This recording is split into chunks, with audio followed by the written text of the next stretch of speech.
In this video, I will share some exciting changes that Oracle is making to the eBusiness suite of applications.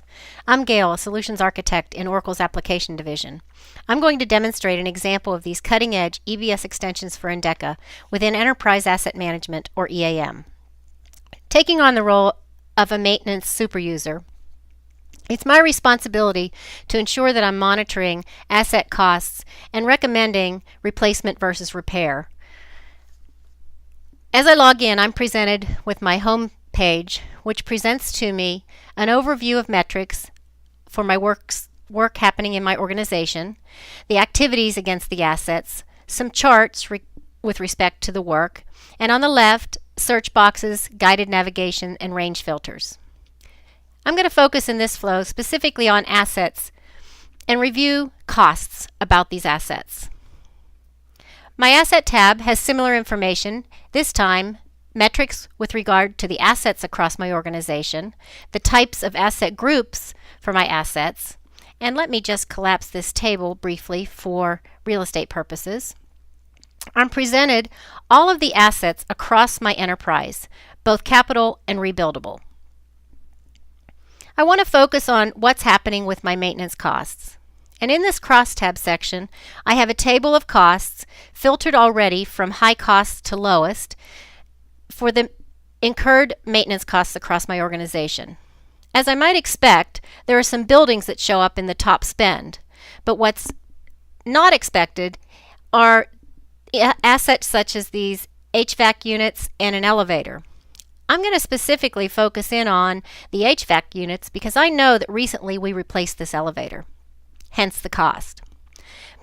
So to do that, I'm going to use my guided navigation and focus on these HVAC units, selecting both of them to do further comparison. My results is immediately filtered by my selection. I want to start to review more details, so on this crosstab I also have maintenance costs by year. And I see that in both cases, I've been incurring costs for quite a few years against these assets. So I want to go and review what's been happening with respect to these assets in terms of work. Notice that my search criteria is carried forward to the work order page, and I'm presenting information about the types of work that is happening on this asset. And I can see in the chart the status of some work, and I can also choose to filter this by work order type to see the kinds of work that are happening. As I might expect, there's preventive maintenance against both these assets, but I can see that there is reactive and emergency work that's been incurred on both of these assets, with this particular Unit 1 being more in excess. I'm going to drill into that asset and look a little further as to what's happening. By selecting the link for the asset number, I'm taken into the transaction system where I see the details about this asset. I can see that I have open work. I can see information with respect to the asset group, the types of attributes I track, and the type of activities. I want to look, because I'm incurring costs, to see what the failure history has been against this asset. I'm immediately presented a capturing of the failure cause and resolution against this asset with the mean time between failures, the time to repair, readings, etc., and the types of activity that took place against it. So I see that I've had short time between failures. I'm going to navigate back and look at one other aspect about this asset that might help me to make a decision on whether I should continue to repair or if it's time to replace this asset. So I'm going to review in the log how many times this asset has been out of service.